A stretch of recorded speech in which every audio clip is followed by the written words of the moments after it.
mas, pô, você é o líder da oposição, então você é influente com vários partidos políticos e tudo tal. Como que você vê, se você fosse construir uma aliança pra gente fazer uma reforma política? Séria mesmo, de cabo a rabo, reformar legal. Você acha que tem, primeiro, possibilidade da oposição liderar algo nesse sentido? Tem, assim, tem coisas boas que a gente já conseguiu fazer. Acho que na legislatura passada, a gente já fez algumas mudanças importantes que, por exemplo, né, assim, mantiveram o sistema proporcional, que é esse que a gente vota nos candidatos e soma o voto deles por partido, né? Agora quase piorou, queriam fazer o chamado distritão. Eu fiquei sabendo de algo assim. Cara, o que é esse distritão? É assim, digamos, Brasília, né? O Distrito Federal elege 8 deputados federais. Né? O Rio, 46, São Paulo, 70, Brasília, 8, pelo tamanho da população. Você ia pegar os 8 mais votados de Brasília para deputado e ia transformar nos 8 deputados de Brasília. Não importa quantos votos tiveram os outros. Aí, intuitivamente, a gente pensa assim, mas tá certo, os 8 mais votados... Acontece que os 8 mais votados somaram 28% do total de votos. Os outros candidatos que não foram eleitos somaram 72% de votos. Então, 7 em cada 10 votos foram para outros que não aqueles 8. Ou seja, você estaria pegando os votos todos daqueles caras e jogando no lixo. Enquanto que o sistema da gente, ele soma tudo e elege por partido. Às vezes, tem um cara que tem 1 milhão de votos e acaba puxando o outro. Isso acontece em vários partidos de esquerda, de direita. E é por isso que os caras chamam, sei lá, tiririca. Isso, né? E existe essa distorção? Existe. Mas isso não é a regra. Isso tanto é exceção que a gente sabe os nomes. Né? Aqui em São Paulo, na eleição passada, o próprio Eduardo Bolsonaro puxou um monte de gente. Acontece. Isso, o sistema permite isso. Mas é exceção, não é regra. Não é todo mundo que é eleito por causa de um cara que teve muito voto. Mas essa galera que está sendo puxada, elas também não tiveram quase nenhum voto? Depende. Agora tem uma regra que diz assim, o cara tem que ter pelo menos 10% dos votos para eleger para aquele cargo. Então, por exemplo, aqui em São Paulo eu não lembro quanto foi o quociente, o número mínimo de votos. Lá no Rio foram 170 mil votos. Então, para o cara ser puxado por alguém, ele tinha que ter tido só ele pelo menos 17 mil votos. Uhum. Mas aí você não acaba elegendo pessoas que tiveram realmente parcelas ínfimas do voto da população, de qualquer forma? É um pouco menos do que se esperaria delas, mas é uma compensação que se faz por... Qual é a lógica desse sistema? Por que ele é o sistema mais usado no mundo, esse sistema proporcional? Porque supostamente os partidos representam visões de mundo. Sim. Uma certa forma de pensar para onde o país deve ir. Supostamente pra caralho. Sim. Aí que tá o problema, assim. Essa é uma disfunção do sistema da gente. O Brasil tem partido demais. Tem. Né? Não é razoável que a gente tenha 30, 35, 25, 20. Eu acho que assim, o que representaria de fato visões diferentes da política no Brasil? 5. Tá, já tá ótimo. 6. Nossa, nem O sei que se é tem isso aí. o interessante é que você tá falando isso, pensa de um... Vamos lá, se a gente fosse fazer uma dicotomia, tu Sim. pensa de um lado e a gente ouviu a mesma coisa de um cara que pensa do outro lado. Então parece ser Consenso. Mas esse cara do outro lado, ele pode discordar em tudo de mim na visão de mundo, mas ele tem uma visão de mundo. Esse cara, que eu posso até imaginar quem é. Mas não importa se esse cara tem uma visão de mundo. É diferente da minha, mas ou seja, ele representa uma certa visão. Faz sentido ele estar num partido. E o partido dele provavelmente representou isso nas eleições. Entendi. Entendeu? Então, assim, por que a gente concorda nisso? Porque quem é diferente, quem discorda disso, normalmente é de partido que você não sabe o que é. Você sabe o que é o partido desse cara. É você verdade. pode concordar ou discordar, verdade, mas você sabe o que é. É. As pessoas que votam em mim ou discordam de mim sabem quem eu sou, sabem o que eu defendo, o que o meu partido defende. Agora, a maioria absoluta dos partidos estão no governo hoje e vão estar no governo amanhã. Mesmo sendo os governos completamente diferentes. Isso não tem cabimento.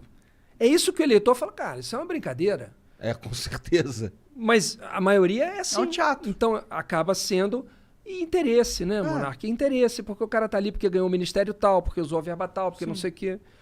Isso desacredita. Aí as pessoas vão ficando enojadas. Pô, mas isso aí que você tá falando pra mim me faz pensar que a gente tem que ter uma reforma que é geralzona. Não dá pra só mudar uma peça do carro, tá ligado? Tem que mudar o carro todo. Essa mudança que a gente fez na última legislatura, ela já está começando a produzir resultados.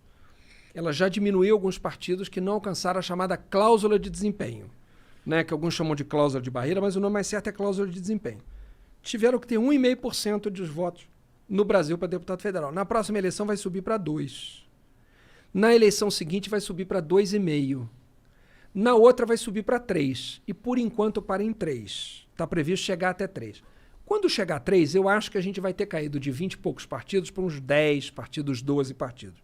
Aí a gente vai precisar ter coragem de fazer aumentar para 3,5%, para 4%, para 4,5% e para 5%. Aí a gente vai chegar a 5 ou 6 partidos.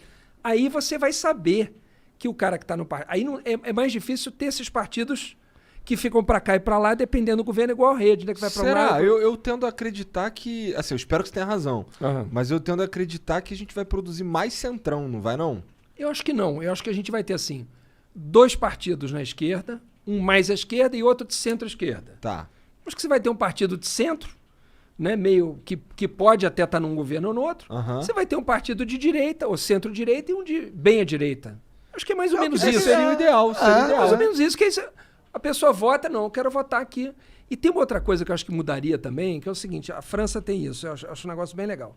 Você votar primeiro para o executivo e depois para o legislativo. E não tudo no mesmo dia, como a gente faz, né? Hoje em dia, o cara vota assim, num governo de direita, num deputado de esquerda, num deputado de centro e um presidente de esquerda ou de direita, enfim. Aí, quando sai da eleição, é aquela confusão. Aí, qualquer governo que ganha fala assim, cara, eu tenho que governar com esse Congresso. Só que o Congresso não tem nada a ver com o governo necessariamente, né? Como é que eles fazem na França? Primeiro, você elege o presidente lá. Aí, quando você elege o presidente, os candidatos a deputado vão para as ruas, fala assim, ó, quer votar num candidato que vai apoiar o presidente fulano? Vota em mim. Ou, eu quero ser deputado de oposição a esse cara que foi eleito. Eu vou lutar contra ele. Vota em mim. Aí o eleitor vota no deputado em função do que ele quer para o país. Eu acho que isso também ajudaria a dar mais nitidez, mais clareza para o eleitor do que ele está votando, entendeu? Em quem que ele está votando, né? Porque senão também só o que está escrito no papel, se o cara analisar só aquilo ali... Isso significa que a gente teria uma... Porque assim, uma das coisas que eu penso, e eu posso estar enganado, é só, sei lá, uma suposição, é que... na verdade é o contrário do que tu falou. Eu queria que todas as eleições, inclusive as para prefeito, para vereador, fosse tudo no mesmo dia, na intenção de economizar dinheiro. Ah, tá. Mas aí veja, você está defendendo tudo no mesmo dia, não é legislativo e executivo. Você está defendendo prefeito, governador e presidente. Tipo, você... Né?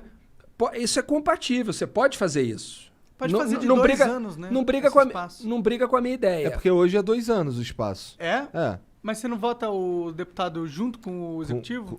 Mas aí aí depois tem eleição para prefeito, para... Então, tinha que deixar o executivo 2 anos... Aí, executivo, eleição do executivo. Depois 2 anos, legislativo. Poderia ser. Poderia ser. Você faz todos os executivos e depois todos os legislativos no mesmo dia. É muito alto o custo da eleição? É alto, é um custo alto, assim, realmente, assim, eu não me lembro exatamente qual é o tamanho do valor que está previsto ali para o TSE. Seria relevante, 2, 3 bi. Seria relevante economizar esse... Porque assim, a minha proposta, o que eu tô falando aqui não é nem uma proposta, é só uma, sei lá, tirei do... Não, mas tem muita gente que defende isso. É? Que defende a coincidência das eleições. Né? Mas eu não sei se é relevante pro... Tipo, tem realmente um impacto no nosso dinheiro. Não, eu acho que teria, porque você reduziria o gasto, né? Você faria todas as eleições, em vez de eleição a cada 2 anos, você faria a eleição para o legislativo e o executivo no mesmo ano para todos os níveis. Então você teria eleição, digamos, de 4 em 4 anos só. Você não teria aquela eleição do meio. Né? Sim, é uma possibilidade. Outra possibilidade que o Monark está falando é você fazer executivo, legislativo, né? Descasar o Congresso do executivo. Lá nos Estados Unidos... Isso realmente parece interessante. Eles votam junto para presidente e para o legislativo, mas o mandato do legislativo lá não é de 4 anos, é de 2. Então, no meio do mandato do presidente, eles fazem uma eleição só do legislativo.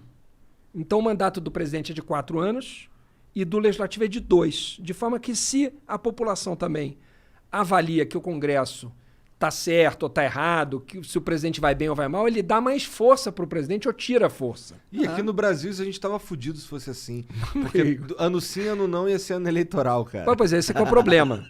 Mas já é assim, né? Ano sim, ano não, porque é municipal, estadual. Municipal, estadual. Não, Tem tudo como bem. fugir. Na verdade, a eleição nunca acaba, cara. Mas aí que tá. Ó, Agora é assim. mas- Agora a campanha é uma campanha permanente.